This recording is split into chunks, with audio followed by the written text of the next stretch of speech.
श्री गणेशाय नमः। गौरीपुत्राय नमः।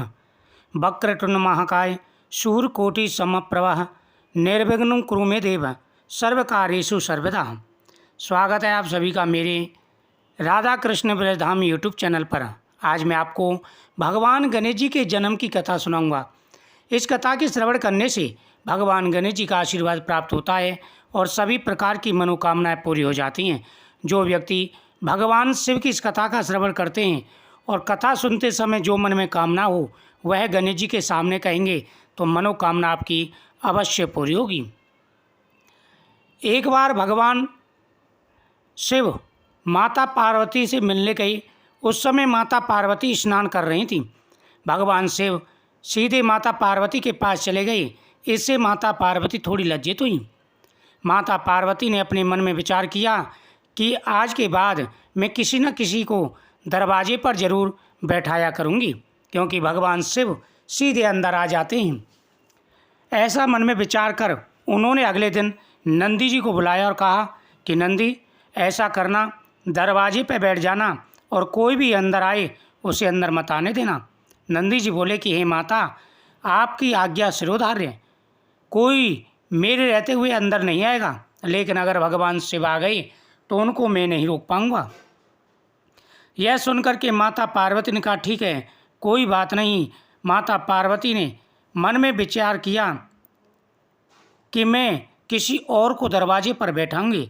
ऐसा मन में सोचकर माता पार्वती ने अपने शरीर के उपटन से एक बच्चा बनाया, मैल से एक बच्चा बनाया और उसको पुतला का आकार दे दिया।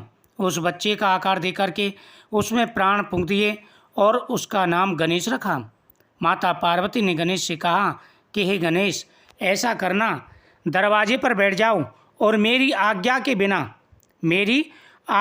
बिना कोई भी अंदर प्रवेश ना कर पाए।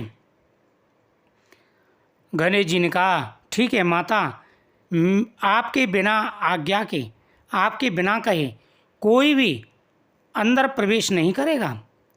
गणेश जी पैरे पर बैठ गए। भगवान शिव आए तो गणेश जी ने भगवान शिव को रोक दिया और कहा कि आप अंदर नहीं जा सकते। भगवान शिव ने कहा कि बालक, तुम कौन हो?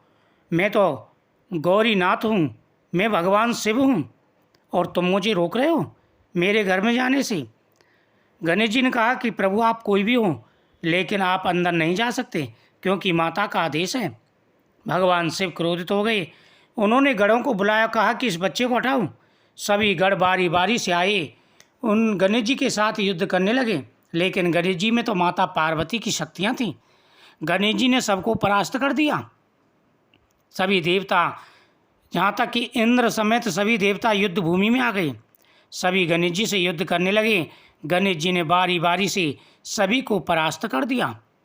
गणेश जी का पराक्रम देख करके सभी भयभीत हो गए और भगवान शिव के पास गए कि प्रभु, वह बालक बड़ा बलशाली है, वह किसी से परास्त नहीं होगा।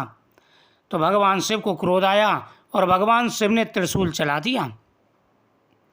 त्रिशूल के लगते ही गणेश जी का सर धड़ से अलग हो गया और उनकी पुकार सुनकर के माता पार्वती आई। माता पार्वती ने देखा कि गणेश जी का सर काट डाला है। माता पार्वती क्रोधित हो गई। उन्होंने विकराल रूप धारण कर लिया। चारों तरफ हाहाकार मचने लगा। सभी परेशान हो गए, दुखी हो गए। सभी कहने लगे कि अब माता पार्वती को कौन संभालेगा। चारों तरफ हाहाकार मचने लगा। तभी भगवान शिव ने भगवान विष्णु से कहा कि देखो, जाकर के ऐसे ही बच्चे का सिर लेकर आओ जिसकी माता उसकी तरफ पीट करके सो रही हो। भगवान विष्णु ने गरुड़ जी को आदेश दिया।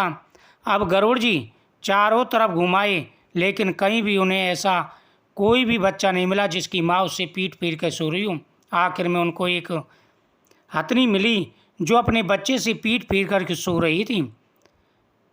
गरुड़ ने सुदर्शन चक्र की सहायता से उस बच्चे का सर लिया और भगवान शिव को दे दिया।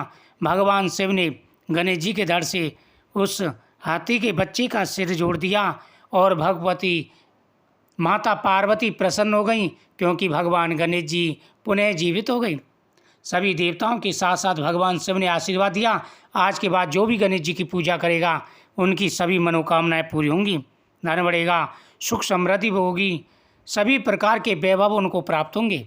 तो प्रतिदिन इस कथा का श्रवण करें, भगवान गणेश जी की कृपा से सभी प्रकार की मनोकामनाएं पूरी हो जाती हैं। भगवान गणेश जी के इस जन्म की कथा को सुनने से ही पूजा का फल प्राप्त होता है।